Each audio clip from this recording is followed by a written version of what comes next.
Ladies and gentlemen, we'd like to welcome you as you kind of settle in. Before we begin our 8th annual Boots, Jeans, and Beans event, Senator Johnson has asked me, if you're a veteran, would you mind standing? If you're in the military family currently or you're a veteran, would you stand so we can acknowledge and recognize you?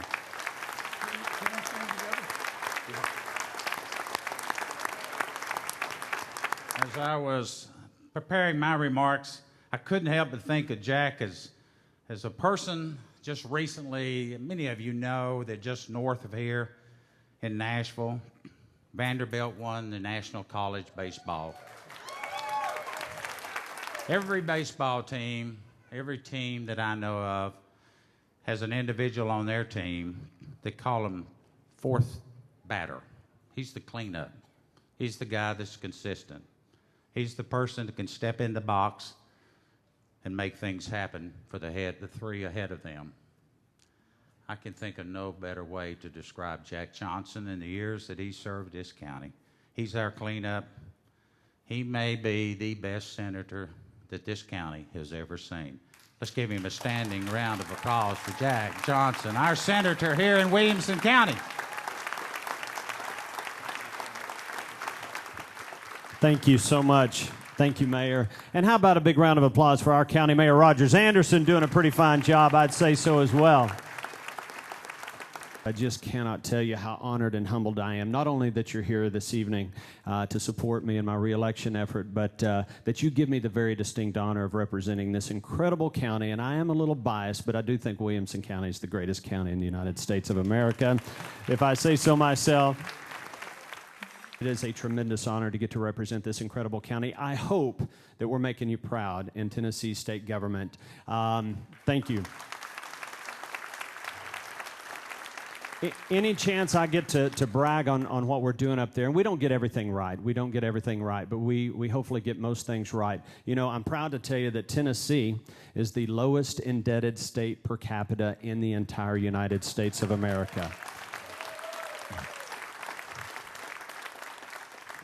We are near the bottom in terms of per capita tax liability. We are working day in and day out up there to try to make Tennessee the best place to live, work, raise a family. And as our great governor says, Bill Haslam, he said this when he campaigned, and he's proven it to be true as well. He wants to make Tennessee the best state in the nation to own and operate a business. If we do that, other things will help to take care of themselves. So that's what we're trying to do for you up there in state government.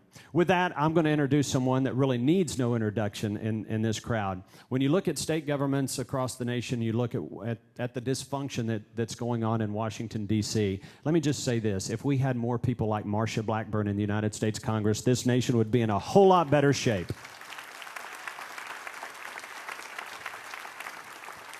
I am so proud to call Marsha Blackburn my United States Congressman, because she is truly not only a leader in the United States Congress, she's a leader in the Republican Party, and more importantly, she's a leader in the conservative movement. Would y'all please give a big Williamson County welcome to United States Congressman Marsha Blackburn. Thank you. I am absolutely thrilled to be here and to support Jack Johnson. He makes us proud every single day. And he's doing such a great job. And of course, the rest of our Williamson County delegation that gets in there and just fights for the right things every day. I'm so proud of all of them. And I have to tell you, I wish I could import the Tennessee General Assembly to Washington, D.C. and replace a few liberals that are up there. I think we would get a few things done. I tell you one thing I do know. If we had the Tennessee General Assembly in Washington, D.C., we would be replacing Common Core with common sense. It would be done and over with. Thank you all for being here to support Jack. Thank you all. Thank you so much. Well, Congressman Blackburn said it very well. You know, when you look across, I really believe that our founders believe that the 50 states should be 50 laboratories of democracy, and that most of the power, most of the authority should reside in the states, not in Washington, D.C. And when you look across at some of these conservative-led states, Republican-led states, like Tennessee and others, you're seeing some really remarkable things happen. And one of those states is the great state of Louisiana. And with that, I'm going to ask you to help me give a big Williamson County, Tennessee welcome to the great governor of the great state of Louisiana, Bobby Jindal. Thank y'all. Thank y'all for that very warm reception. I want to thank Jack not only for his friendship, not only for his hospitality. I want to thank Jack for his principled conservative leadership that is resonating far beyond Tennessee. On issue after issue, he has stood up for the Second Amendment. He has stood up for lower taxes. He has stood up for local control of education. Jack's exactly the kind of leader we need, not only in Tennessee, but in Washington, D.C. Let's give your Senator Jack another great round of applause for what he does for us. Now, I thought about what I wanted to share with you today, and it occurred to me there is something that President Obama is doing that worries me more than everything else put together. Now, this is a long list. There's a lot of stuff that worries me about this president. I worry about $17 trillion of debt. I worry about government bureaucrats trying to run our health care. I worry about more taxes. I worry about more regulations coming out of the EPA. I worry about a diminished America on the world stage. I worry about what kind of economy it is when we're celebrating 2% growth as a recovery. I worry about a culture that's decaying day by day in front of our very eyes. There's a lot I worry about from this administration. But the thing that worries me the most, because, you know, we can get rid of debt. We can get rid of those taxes and those regulations and the incompetence with a new majority, with a new administration in D.C. The thing that worries me the most is this president's relentless attempts to redefine the American dream. Now, what do I mean by that? If you listen to this president's rhetoric, if you watch his policies, his view of the American dream is all about class warfare.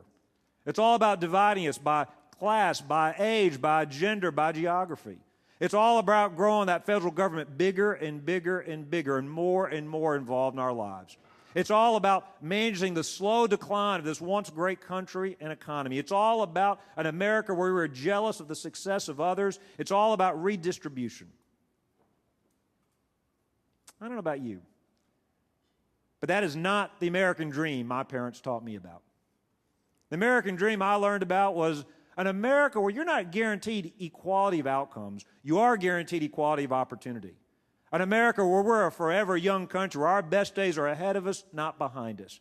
An America where the circumstances of your birth don't determine your outcomes as an adult. An America where every day we give thanks to Almighty God. We are blessed to be born in the greatest country in the history of the world. I don't know about you, but I think it's time that President Obama and the rest of the elite liberal in Hollywood and D.C. learn something. Religious liberty is so important. The United States of America did not create religious liberty.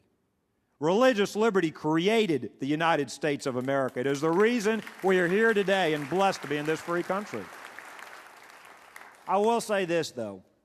I'm a complete optimist about America. I know our best days are ahead of us, not behind us, because the Founding Fathers were smart enough to understand the brilliance of America is not in a bunch of buildings in Washington, D.C. It is not in our federal government. It is in the freedom of an entrepreneurial people. It's in mothers and fathers raising their kids. It's in small business owners creating something out of nothing and creating more opportunities. We will not be the first generation that mortgages our children's future. We will not be the first generation that leaves fewer opportunities than those we inherited from our parents. But I do have a final word of warning to those in Washington, D.C. I sense there's a rebellion brewing amongst these United States of America. I think every day good, decent, honest men and women like yourselves all over America are saying enough is enough. I've had it. Not only are we going to take back our government, we're going to make sure that our children enjoy the same American dream that we've enjoyed and that we are so blessed to receive in the greatest country in the history of the world. Jack, thank you for your conservative leadership. God bless the state of Tennessee. God bless these United States of America. Thank you all very much. Do you think he's got a bright future in the United States of America and the Republican Party? I think he does. Wow, wow. Oh, I tell you, that got my blood flowing there. We all needed to hear that. We did in these days and times. Thank you all for being here. We'll see you next year. Thank you very much.